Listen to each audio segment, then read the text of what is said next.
Lo dijo en la primera hora.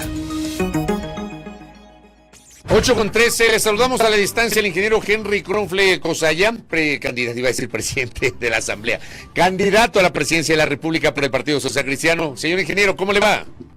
Fabricio, un gusto, no me olvidan, parece, de ese puesto. O sea, Mucha gente me presenta así. Sí, pues, un abrazo caluroso, feliz Navidad para usted y para toda la audiencia. Gracias a usted por la gentileza de conectarse. A ver, ingeniero, acabo de conversar con el ministro de Gobierno, José de la Gasca, y él insiste en que el presidente de la República no está obligado a acogerse a una licencia para la campaña en la búsqueda de la reelección en esta candidatura auspiciado por ADN.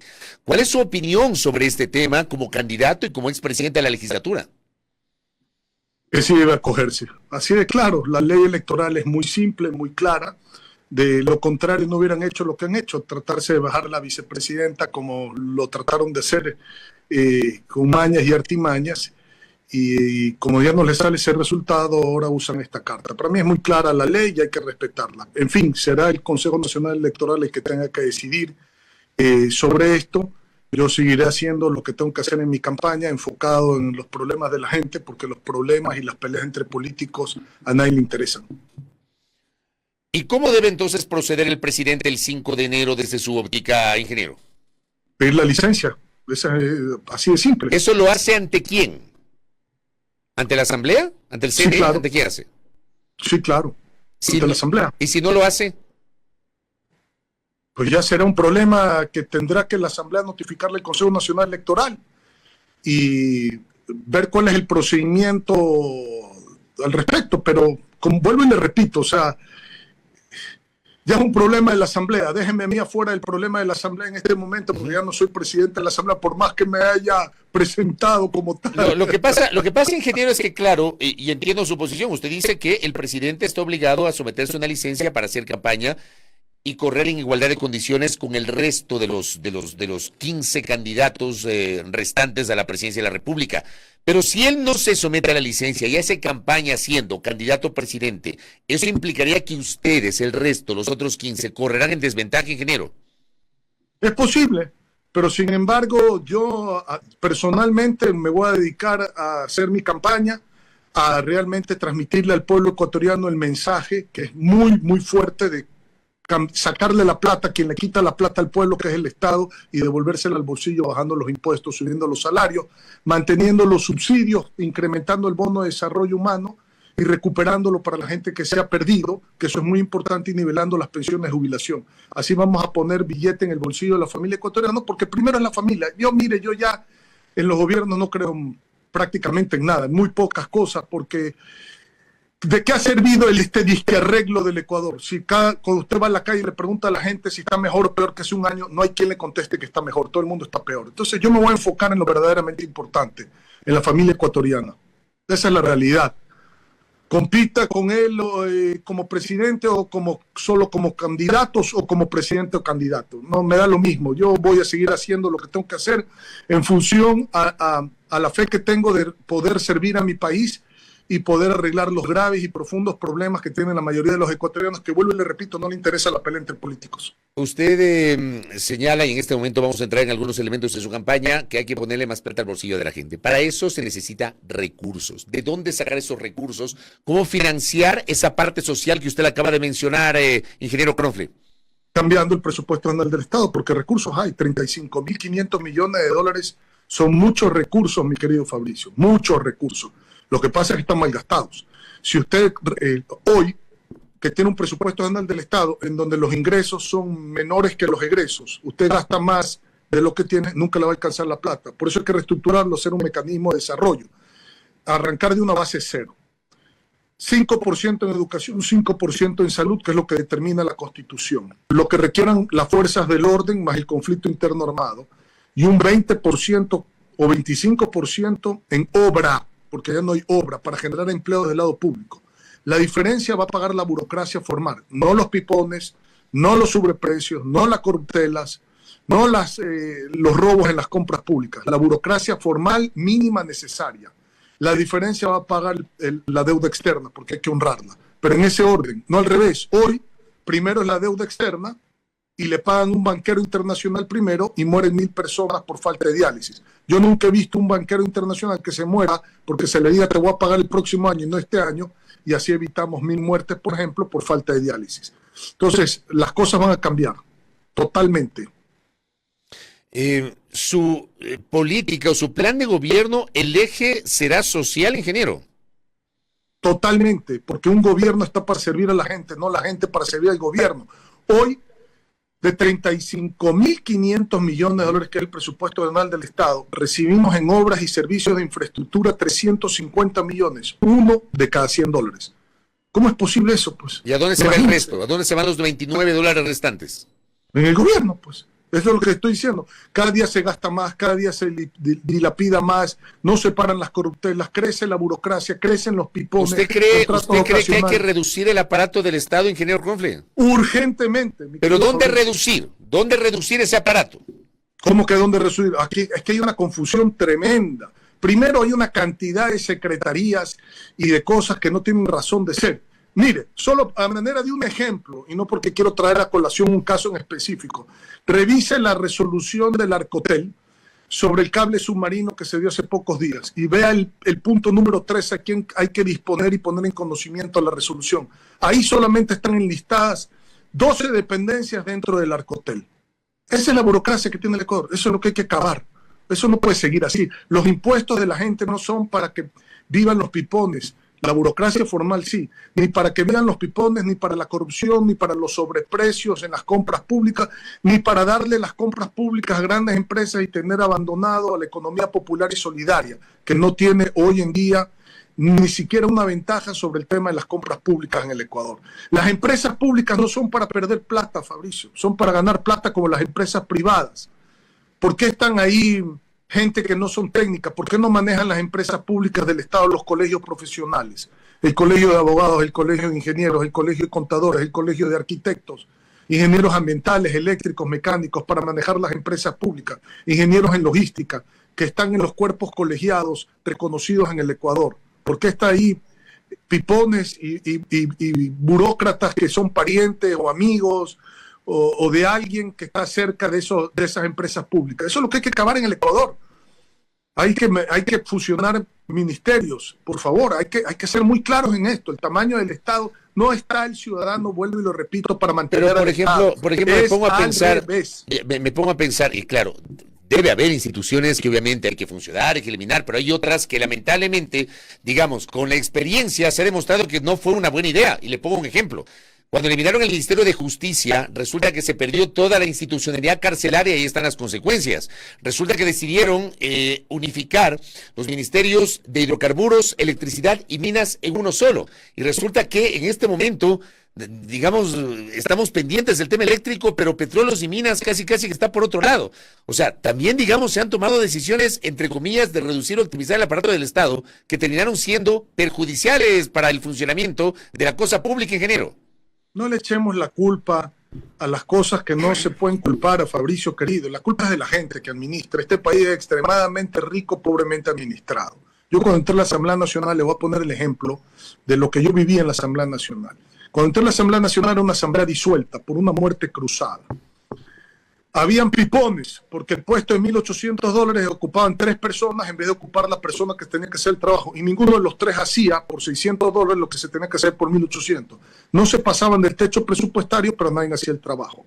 Encontré todas las casas legislativas cerradas, algunas con juicios y otras con embargo, inclusive de los bienes muebles de la Asamblea.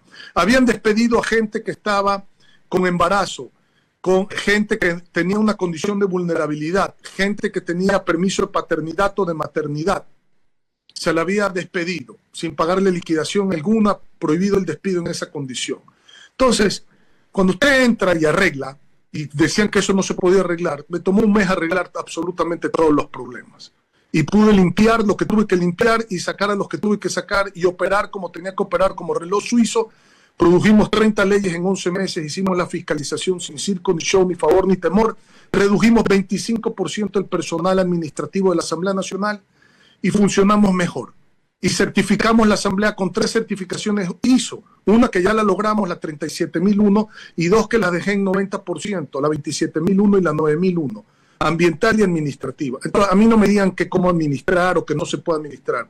El Estado necesita administrar con eficiencia por respeto al dinero sagrado del pueblo ecuatoriano que con sus impuestos mantiene el Estado. No es al revés, no es que el Estado le hace un favor a la gente le hace un favor al Estado.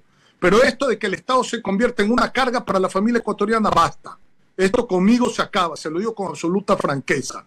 El dinero hay que transferirlo del Estado a la familia, porque la familia sabe administrar, porque a la familia no se le pierde un centavo, porque en la familia no hay robo, porque en la familia hay eficiencia, porque en la familia se multiplica la plata, porque así, con más plata la gente en su bolsillo compra más, las empresas venden más, tributan más, gana el Estado y se crean las inversiones para generar los puestos de trabajo. 9 de cada 10 puestos de trabajo son del lado privado. Y si el Estado cambia su presupuesto y pone 25% en obra, vamos a generar empleos del lado público. Entonces, así es como se genera el empleo y el bienestar.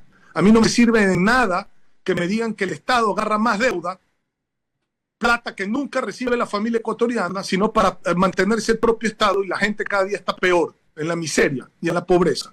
Eso no puede continuar, mi querido Fabricio. Dejemos esa parte y hablemos sobre el tema de seguridad. Si usted llega a convertirse en presidente de la República y asume el poder el 24 de mayo del 2025, ¿usted va a ratificar el estado de conflicto armado interno decretado el 8 de enero pasado por el presidente Daniel Noboa?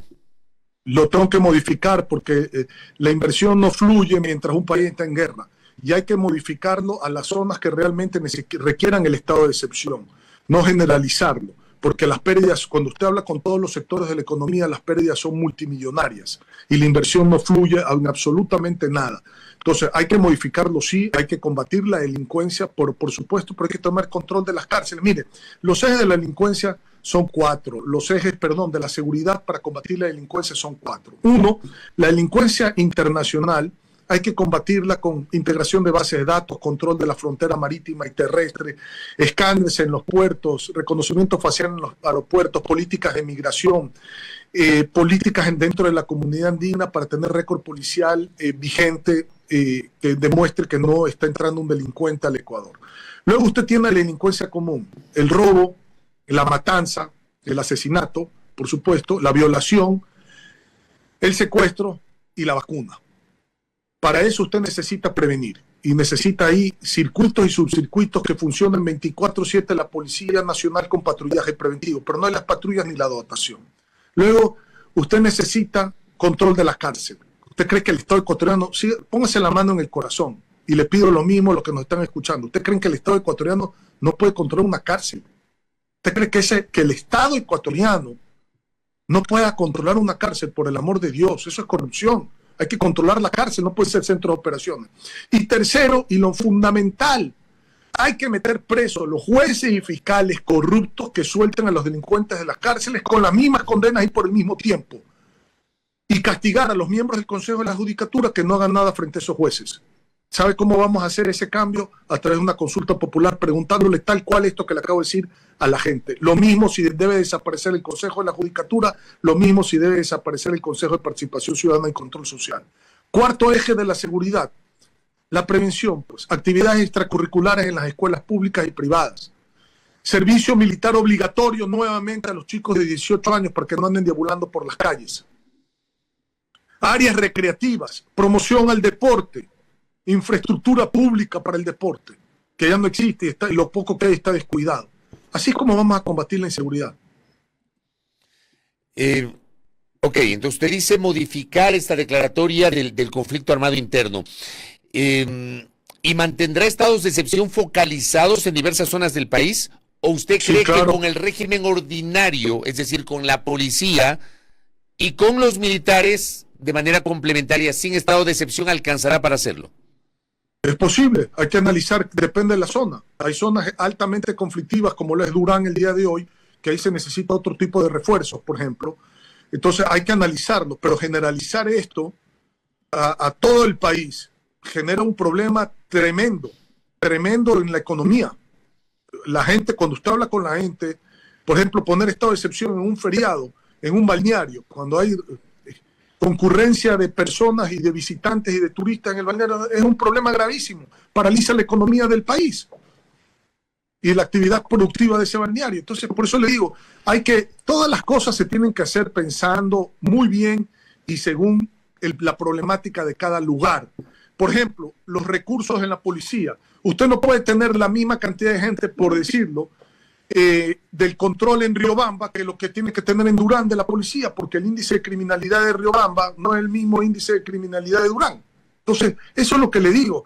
Esa eficiencia en el manejo de la logística de lo público hay que hacerlo. Y además, por ejemplo, en la policía, cuando usted habla con la policía, no hay dotación, la remuneración está totalmente viciada. Dependiendo en qué área de la policía está, la remuneración puede ser menor para alguien que tenga 25 años sirviendo que para alguien que tenga 1 año sirviendo. O sea, hay una inequidad y una injusticia tremendo. El hospital de la policía, en el momento que se abrió para el público en general, ya no tienen a los policías, ya no tienen la prioridad que tenían antes. Eso genera un malestar también en la policía. La falta de dotación, como le digo, es terrible. La logística y la movilización de la policía es terrible. Hay veces hay gente que tiene a su esposa embarazada, que está por dar a luz, la mueven sin consultar, sin tener una conversación previa y desarman a la familia cuando se necesita en ese momento a esa persona por una circunstancia específica, una enfermedad catastrófica dentro de un miembro de la familia, un embarazo, etc. Entonces, este tipo de cosas son los que hay que prevenir para que la policía trabaje con todas las herramientas y a gusto y pueda servir mejor a la gente. Un par de cositas finales en honor al tiempo, ingeniero. Después del año 98, una postura histórica del Partido Social Cristiano ha sido no más impuestos. Yo debo reconocer que el partido ha tenido una postura coherente con esa idea y no ha votado a favor de los proyectos tributarios para elevar impuestos. Si usted se convierte en presidente, usted va a bajar el IVA del 15 al 13% que tiene esa potestad que le dio la ley aprobada en febrero por la Asamblea. Inmediatamente, y pasaré un proyecto de ley para bajarlo al 12, un punto menos en la Asamblea Nacional con carácter económico urgente el día 1. Y luego pediré que me den la opción en ese mismo proyecto de ley de bajarlo hasta el 10, cuando lo considere pertinente.